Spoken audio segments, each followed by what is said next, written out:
Assalamualaikum warahmatullahi wabarakatuh. Oke teman-teman, balik lagi bersama saya di channel Solusi Pinjol. Di video kali ini saya akan bahas galbay pinjol lebih dari 90 hari yang katanya dianggap lunas. Nah, mungkin bagi teman-teman ya yang bertanya-tanya seperti itu, apakah lunas atau tidak. Nah, teman-teman bisa simak video ini sampai selesai. Di video ini saya akan kasih ya, atau saya akan jelaskan lebih detail bagaimana ketika nasabah galbay lebih dari 90 hari. Nah, perlu teman-teman ketahui, bila mana kalian gagal bayar atau galbay pinjol lebih dari 90 hari, ya perlu kalian ketahui bukan berarti hutang kalian lunas ya. Nah, tetapi ada resiko-resiko yang kalian hadapi ketika kalian menginjak galbay pinjol lebih dari 90 hari.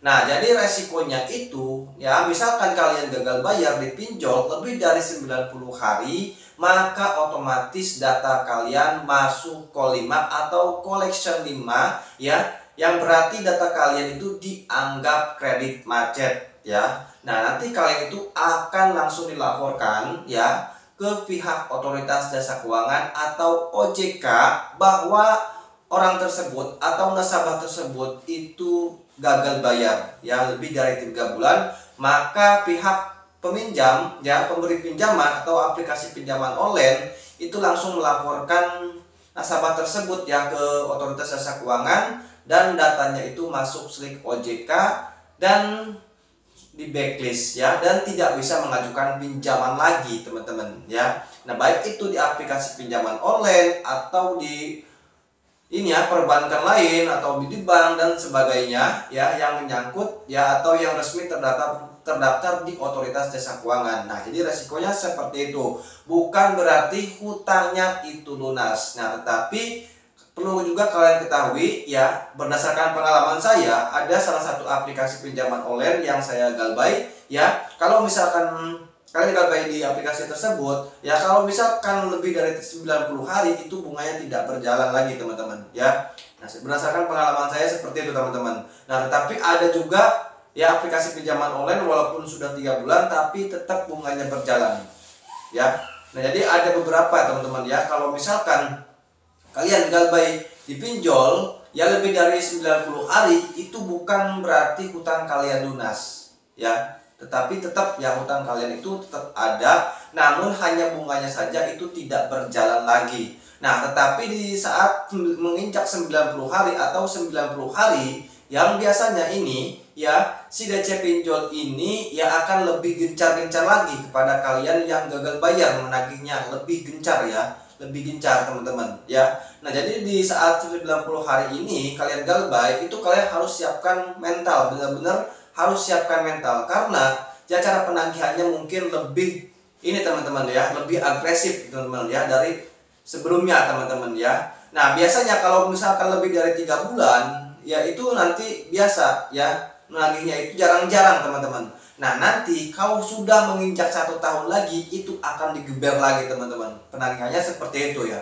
Ya, berdasarkan pengalaman saya seperti itu ya. Kemarin tahun baru ya, saya ditelepon sampai 200 kalian teman-teman ya, per harinya itu teman-teman ya. Ada aplikasinya saya tidak mau sebutkan ya. Jadi itu seperti itu teman-teman ya, bukan berarti hutang kita itu lunas ya. Hutang itu tetap berjalan, nah tetap ada, namun bunganya itu tidak berjalan ya, dan kita otomatis masuk collection 5 atau K5, yang berarti kita itu, data kita itu sudah benar-benar di backlist oleh otoritas jasa keuangan ya. Jadi kita itu tidak bisa mengajukan pinjaman di pinjaman online lain ataupun platform lain seperti bank, atau kita mau kredit kendaraan, kredit KPR. Nah, kita itu tidak bisa karena data kita sudah dianggap jelek ya. Jadi tidak bisa mengajukan pinjaman lagi atau mengajukan perkreditan seperti itu. Nah, jadi resikonya seperti itu ya. Perlu teman-teman ketahui, bukan berarti hutang kita itu lunas teman-teman ya.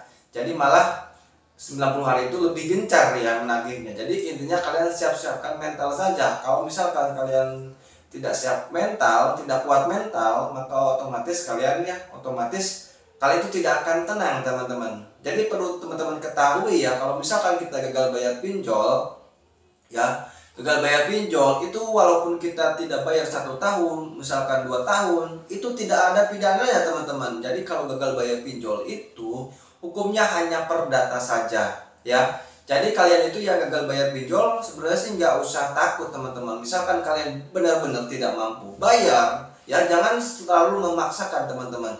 Jadi kebanyakan orang yang kebanyakan nasabah yang gagal bayar pinjol karena tidak kuat mental, ditagih dan merasa takut, mereka rela menjual barang-barang berharga demi menutupi hutang yang ada di pinjol yang mereka galbay.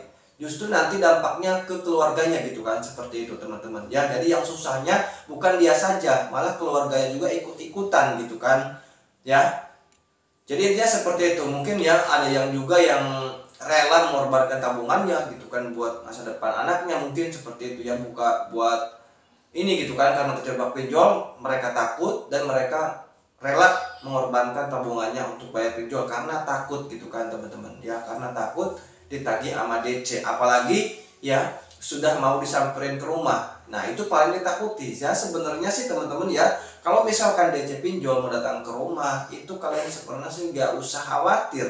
Mereka itu hanyalah tugas saja ya. Mereka itu biasanya seperti ini teman-teman ya. Kalau misalkan sudah ke rumah kalian ya, misalkan ketemu kalian, mereka itu hanya ngobrol saja. Mungkin cara mereka itu ya walaupun ngobrol tapi ada tekanan ya dari mereka teman-teman kepada nasabah yang galbay ya, seolah-olah mereka itu ya memaksa kalian harus bayar. Nah di saat itu biasanya si nasabah itu ya bingung ya, panik gitu kan, dan akhirnya mau bayar dengan cara apapun ya yang dilakukan, yang penting hutang lunas karena takut. Sebenarnya sih di sini kalau misalkan kalian tahu aturannya seperti apa, itu kalian nanti akan tenang-tenang saja ya. Jadi intinya seperti itu teman-teman. Jadi gagal pinjol itu hanyalah perdata saja ya.